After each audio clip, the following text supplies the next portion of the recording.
worked at Lockheed. Worked for me a long time, and then things got tough, and I had worked out at Lockheed 4 years one time. I said, go out At 95, you're still working? 91. 91. I still can. Mercy. I'm not lazy. I'm not but 76 and can't do it.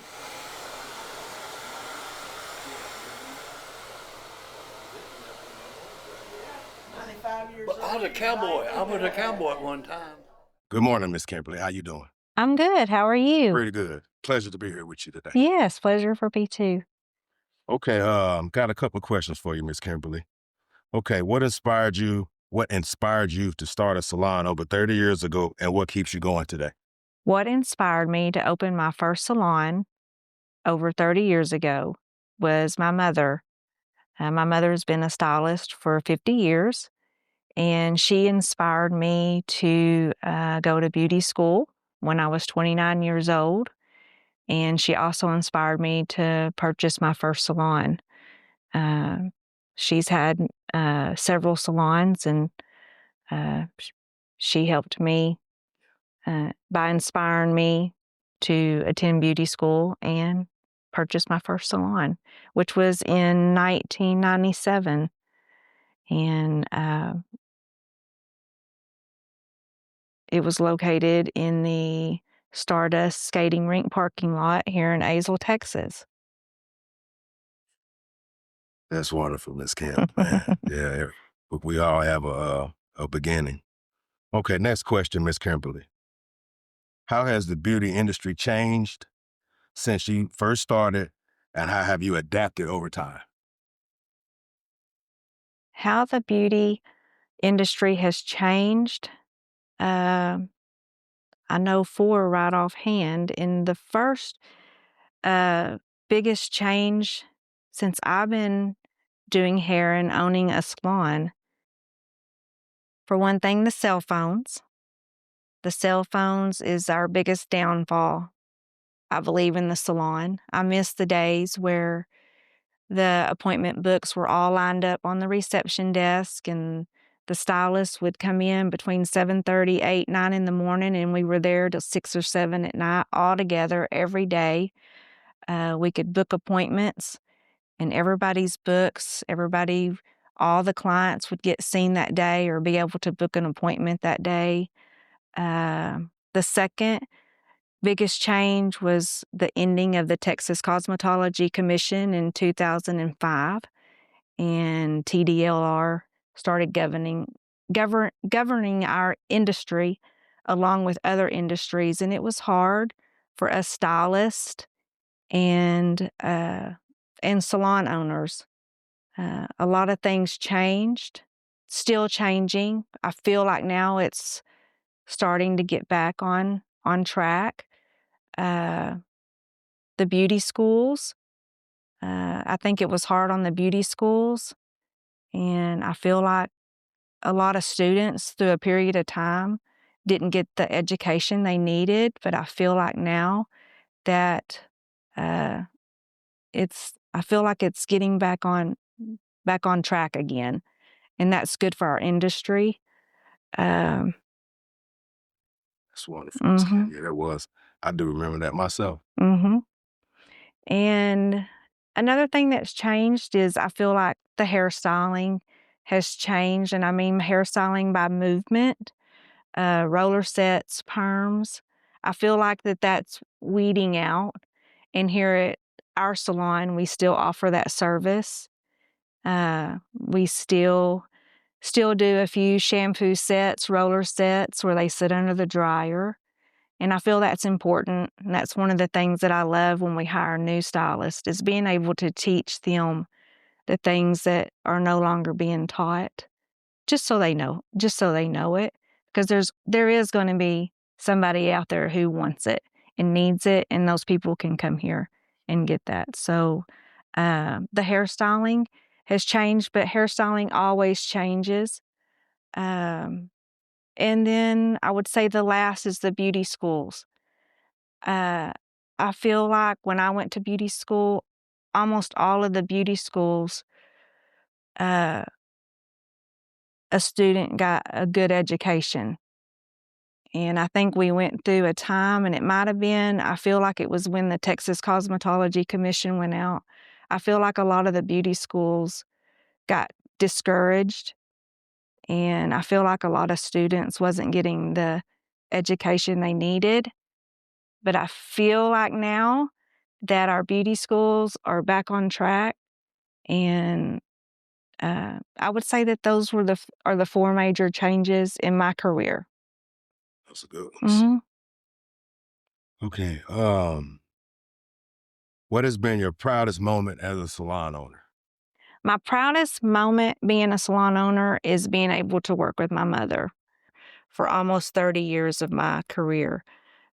She's been a hairstylist for 50 years, or close to 50 years, and she's owned a few salons, and I've learned a lot from her. She's been a big inspiration, and that's probably my happiest, knowing that I'm here at work every day with my mother.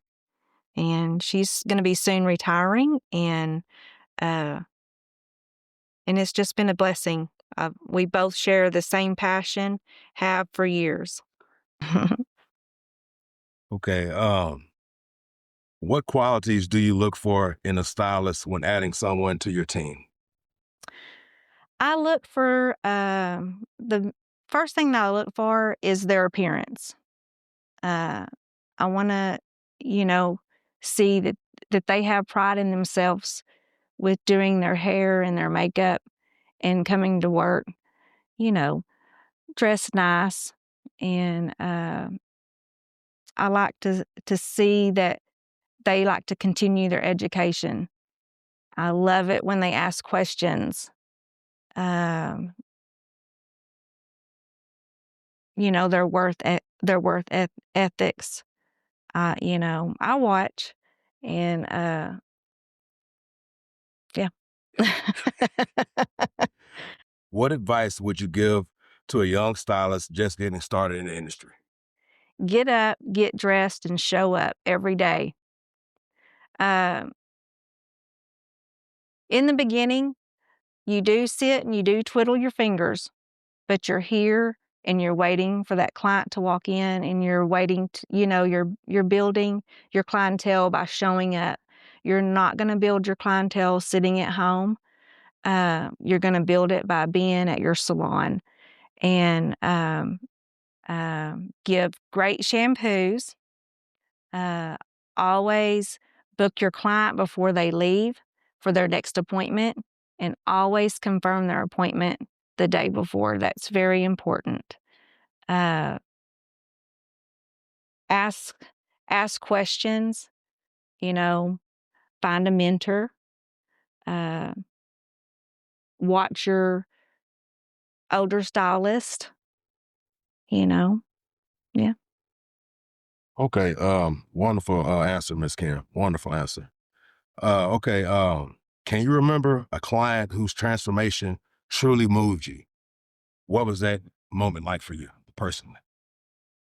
I don't know if it's where we live, but Yeah. I just feel like in my career, Yes, ma'am.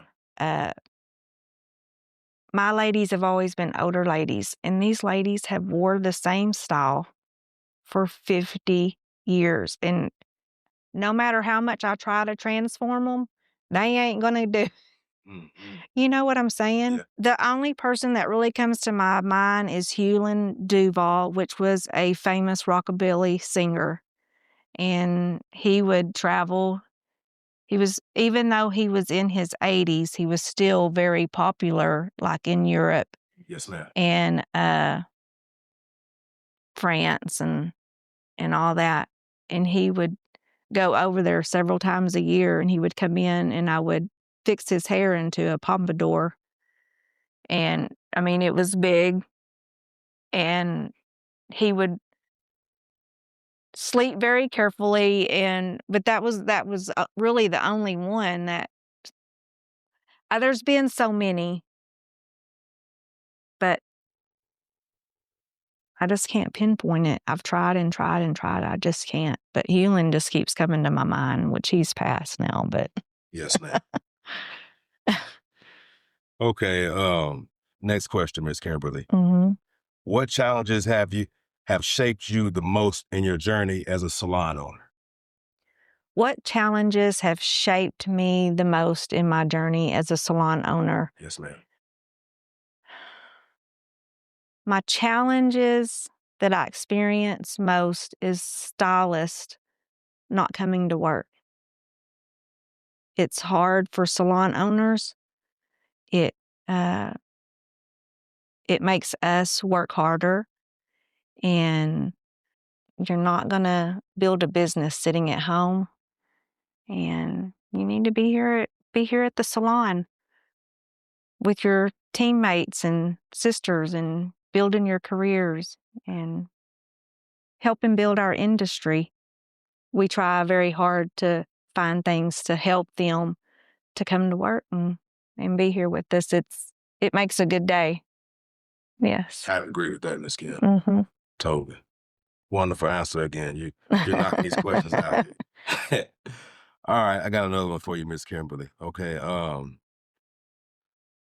Has there ever been moments when you thought about giving up? What pulled you through? Has there ever been a moment when I wanted to give up? Yes, location. I was in a bad location. I was struggling financially, mentally, and physically. And I just had to move away, move on, and start over. And it's okay. Same thing with stylists. When a stylist feels like they're in a bad location, it's okay to move on and start over. Great answer. Mm-hmm. Okay, another good one for you right here. What does your salon mean to you personally, beyond the business? What my salon means to me personally, beyond the business, is beauty, happiness, love, and sisterhood. I love coming to work, being here with my teammates. I love it when we're all here working and you hear all the chitter chatter here at the salon. And when I don't feel good, I get up, I get dressed, and I come to work. It always makes me feel better. And I love it here. If you can go back and speak to your younger self when you first opened the salon, what would you say?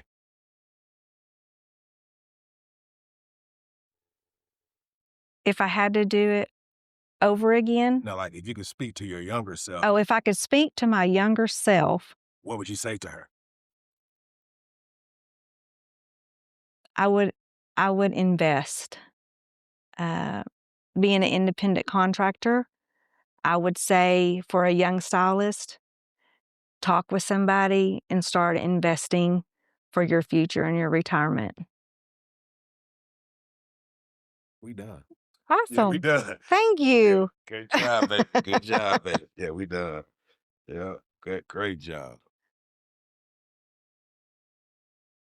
10 years in the Navy, and I never drank. And the boys said, but they, why don't you drink, bud? I said, I don't want to be dumber than what I already am. I ain't getting drunk. I'm not drinking. Oh, I could have.